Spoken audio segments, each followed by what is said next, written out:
Hello, everyone, and welcome to another episode of SubQuery's Investor Series. Today, I'm joined by Reda from IPC, IconPlus Capital. Reda is one of our excellent investors. I've been working very closely with Reda, and I had the joy of meeting Reda for the first time face-to-face just a couple of weeks ago. So it's good to do this interview after that. Welcome. Awesome. Thanks, James. Thanks for the awesome introduction. My name is Reda Sama, and I'm the Managing Director of IconPlus Capital, otherwise known as IPC. By background, I'm an economist, and I come from corporate experience where I've spent 20 years working for a large company, taking care of multiple responsibilities around EMEA and different parts of the world. In IPC, we're a mid-size venture capital, 15 staff. And we try to have a very hands-on approach and work really closely with our portfolio companies, helping them, giving them bandwidth, capacity, supporting them as much as possible. We've managed roughly just over $60 million worth of assets, and we do have a multi-strategy investment where typically we, have a strategy of capital investments, quite given, as well as liquidity provision to maximize yield and bootstrap the project that we invest in. And finally, node operation as well to stabilize some of the networks we invest in and support them as well. Excellent. Now, Reda, many investors that we have talk about a hands-on approach. It's kind of thrown around very commonly in the space by investors. But I think from my perspective, IPC really embodies this hands-on approach. What does it mean to you, and why do you think it's so important? Sure thing. And I'm chuffed to hear that, James. We would like to think of ourselves not just capital investors, but we are partners along the way throughout the whole process, right? So we invest capital, but at the same time, we work hand in hand with our portfolio companies to really help them to achieve their objectives and targets.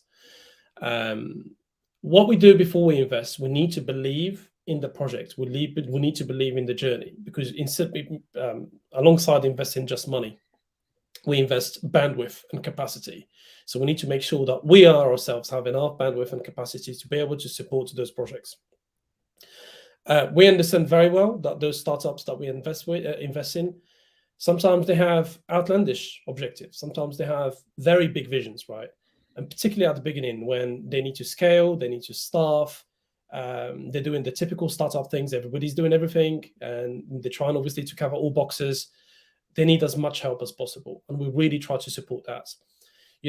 We support with the business, we support with the marketing, we support with PR, but at the same time, I always say it, we like to not limit ourselves to any of those boxes, because what we say is we are here, we have staff, we have capacity that we've allocated to you, as well as the money that we've given you right on day one. And we would like to work alongside you to help you achieve those targets. And it's paramount. And once the business stands on its feet, once people scale, once the development team, the marketing team, the BD team, the HR, etc., kind of find their feet, things become a little bit easier. But right at the beginning, it is paramount. And I would like to encourage all other investors to do just the same. Yeah, no wonder you're scaling to 15 staff members, right? There's a lot of work involved with each of your portfolio companies. And that pays off, obviously. When you decide or when you assess a new company for potential investment, what are you looking for? What are the key things that you're looking for that allow you to make a decision to invest your time and your effort into a portfolio company? That's a very good question, James. And we look at a number of things, and we try to be incredibly prudent in our investments. And this is not just because we're giving away money and we invest in money, but at the same time, we're putting our name against it. We're giving away our time, our bandwidth that we cherish so much. And even though we got to scale now 15 individuals working in the team, we are getting to a stage where we need to scale even on that to continue to provide that same level of support going forward to our portfolio companies. So we try to do very detailed, high-level due diligence on any of our investments. There are a number of things that we look at. Kind of broadly speaking, we look at the ecosystem, for example. Is that an ecosystem that we like? There are certain ecosystems, obviously, that we rate highly in the space, talking about Polkadot and the Substrate ecosystem, for example. Another example is Avalanche, for example. Why? Because the way they nurture projects, the community within that ecosystem, the rate of build, the rate of growth, the TVL, and many other things. We look at the teams and the individuals and the experience they bring to the table. We look at, where did they work before, what kind of experience they have, the kind of vision, what kind of personalities they have, right? Are they collaborative? We look at them from, are they protocol builders? Are they company builders? And we're after the company builders as opposed to just protocol builders. There are multiple things to be successful. And it doesn't stop just at building something from a protocol stand level. And that's where we see a lot of people getting it wrong. We look at the vision, for example, of the founders. We look at the actual products they bring into the table. Is it innovative enough? Is it scalable? Is it needed? Right? Has it been done before? How needed was it? How successful were they? And that kind of stuff. We have something that we call, can we get behind it? It simply is it a project that we can get behind? Can we put our name behind it? Can we support it? Can we, proud supporters, proud partners, proud investors, can we kind of, just go and, be open about it publicly? That kind of rates really highly for us as well, particularly in this space, because it was at its infancy stage and we've seen quite a lot of volatility, right? So we were really careful in terms of the projects that we wanted to collaborate with and have our names alongside them. We look at, do they have a foundation? Do they have supports to people working around the project? Is there any kind of long-term supports that will be in place, obviously, to ensure that this project is going to be successful today, tomorrow, and in 5 years' time? We look at them from a regulatory standpoint. Are they regulatory compliant? Right? Are we going to come across some kind of regulatory hurdles down the road? Is that going to kind of hinder our investment and what have you? We look at how the team has been set up. So we take all of those, we give them different ratings, different weights as well. And that helps us to kind of really understand whether this is something for us or not. As well as that is we try to speak to the team, meet with the team, whether in person or not, online. With COVID, it was quite difficult to do it in person for the majority of it. We try to build a relationship and really understand, is this a team that we can work with? Is this a team that we can relate to, etc.? Yeah, it's a huge list you have there, right? And it must mean you have quite in-depth due diligence process. But the outcome at the end is teams that you can get behind. Is there any sectors or kind of industry verticals that you often find fit your parameters or fit your matrix quite well? Yes, we have certain sweet spots, but the list is quite extensive. We don't want to miss out. There is also that. There is the fear of missing out that kicks in with VCs as well.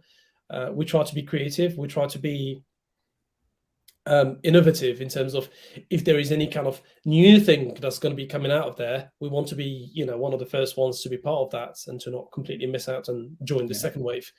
But we're looking at L1 kind of platforms. We're looking at infrastructure type projects. So SubQuery falls in that kind of bracket. We look at anything to do with DeFi, particularly if it's innovative. If it's not an exact kind of copy protocol or repeat of something that's been done a number of times before. We invested lately in quite a few NFT marketplaces and NFT related projects, geotagging NFT projects, and also a DEX. So it's kind of a constant battle between picking your favorite sweet spots, but also what's the term? Differentiating or diversifying your portfolio to really have some put some fun plays into some new industries or new sectors that could be interesting and could come through. You said something really, really nice. I really quite like it. I'm going to steal from you, sorry, Reda, which is we invest in people or companies, but not protocols.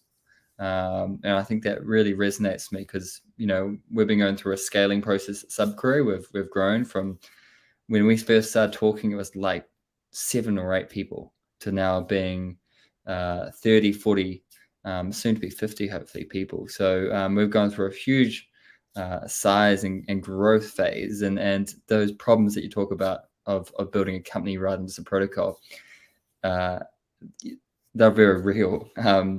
How does your experience from the commercial world or from the previous corporate world kind of prepare you for that, or prepare you to make those kind of decisions around, is this team going to scale? Oh, hugely, hugely.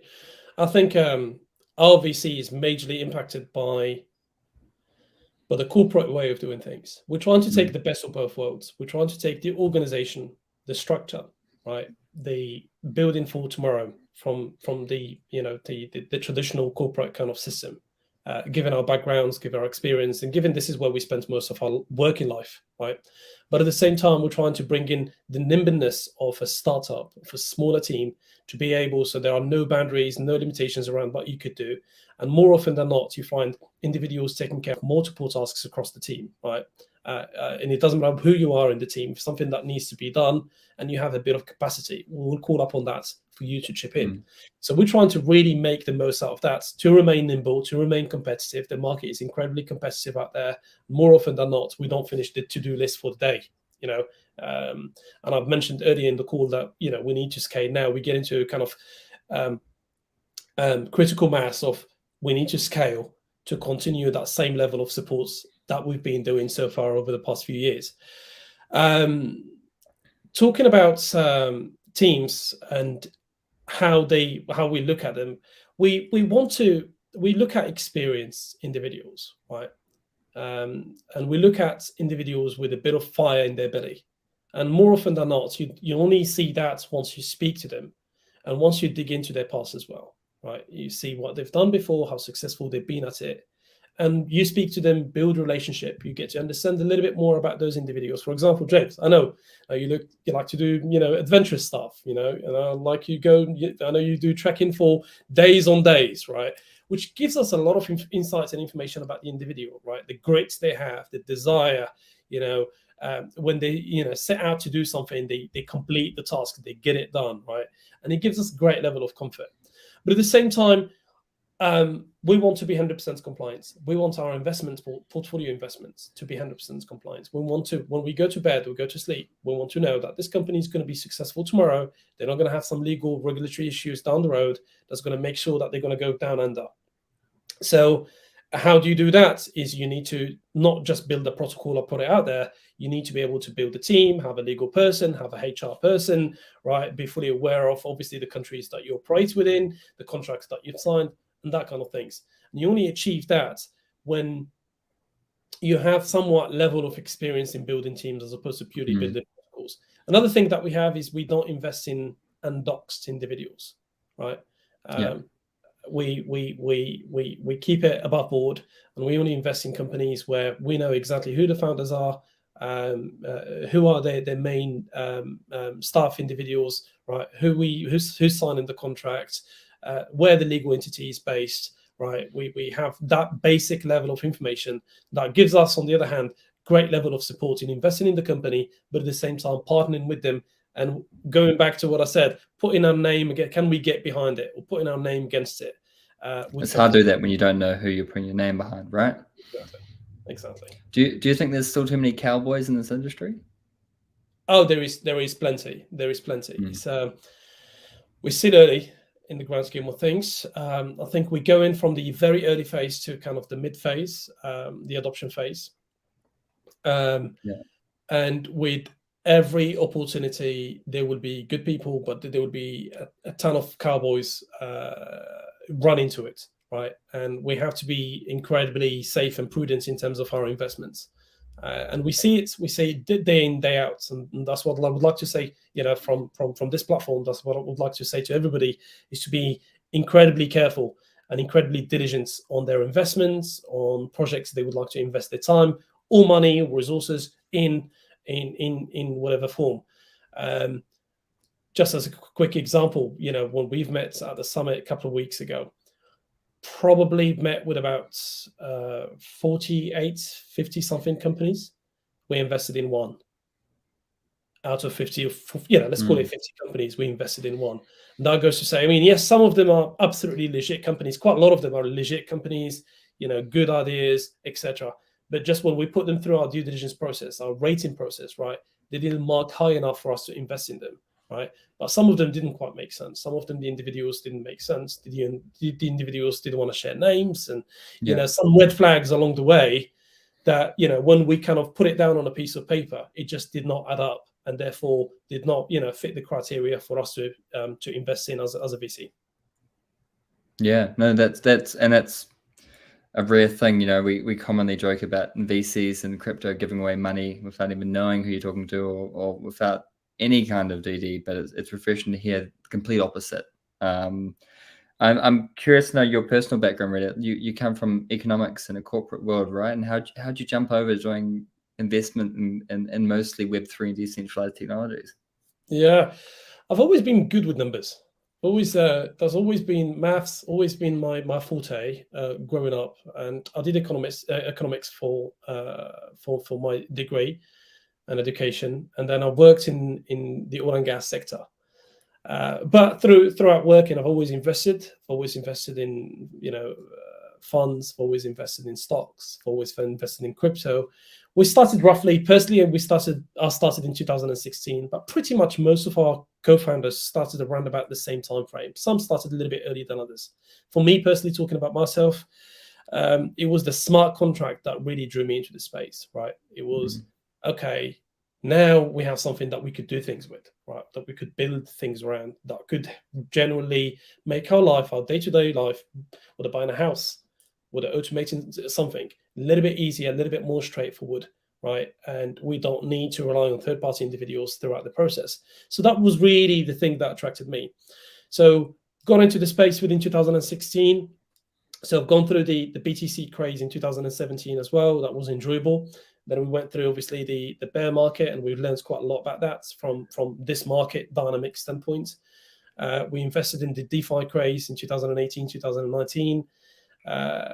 And then, we didn't invest in any kind of, I would say, NFTs, from the crypto kitties and the punks, and we didn't do that ourselves, but we invested in NFT marketplaces because we saw, obviously, there is a need for that. There's a whole market for that. There's a lot more demand coming to that side of the market, and it's only going to grow going forward. And that led, obviously, to multiple other things as well, and a heap of other investments that we've made, as well as now we're investing in GameFi and games that are incorporating NFTs into them. And it's how exciting is that? Is where we're looking into our portfolio companies, and we've got NFT marketplaces that we could introduce them to the GameFi, and we could introduce them to the gaming studio that we invest in as well to SubQuery from an indexing and querying standpoint. Now, just looking at our portfolio companies, there is a ton of cross collaborations, cross partnerships that we could help make happen. It's a fabulous place to be in. And that's where the real value begins, right? That's where the symbiosis between all your portfolio companies really takes off. Absolutely. Yeah. Absolutely. So my last question I always ask that everyone joins, to everyone that joins, is what bit of advice would you like to give someone thinking about jumping from, say, the oil and gas industry into Web3 or blockchain? What bit of advice would you give them when they're on the cusp of doing so? Oh, sure. I would say if you really kind of considering it seriously, and if you feel this is where you want to be, that falls within your aspirations from a career standpoint, from an investment standpoint, whatever that might be, do it. Life is too short for regrets, and down the road, when you look back at it, maybe you're going to regret not doing it. My advice would be to do extensive research before you do anything. Read up about what you want to do, what you want to achieve, right? How is it achievable? What time frames do you have for yourself? Financially, can you do it? From an educational standpoint, can you learn about it? Can you pick it up? Can you run with it? Is that something that you're going to be enjoying going forward? Do a lot of research. Don't rush into anything. Whether it's a trade, whether it's a role, whether it's a change. We are still early. There are always going to be opportunities. The market's always going to come back to you. Every single time you rush, you're going to regret it. It's quite simple as that. I did it a million times, James, in my investments. Every single time we decided we're going to rush into something, we ended up biting ourselves and totally regretting it because the market comes back, a better opportunity presents itself elsewhere, or something along those lines. So I've learned to really take a back seat, do a ton of research, and don't rush. Just wait for that perfect opportunity where I feel comfortable. Because a lot of the time, if you make a decision, you wake up next day feeling a little bit in doubt, typically that tends to be the wrong decision. Because when you make a good decision, you wake up next day and you know that you've made the right decision. You just have that strong, pillar inside you that's a feeling that tells you you've made the right call here. And this market is very flat from a structural standpoint, so it's not hierarchical in comparison to traditional market. That's very important to understand. It's very easy now to approach individuals on social platforms, whether it's founders, CEOs, VCs, devs, famous devs, etc. Super easy to reach out to them and ask questions, ask for help, opinions, whatever that might be. My advice as well on that particular point, I would like to say, don't just be the time grabber. Don't be the one that just asks questions, right?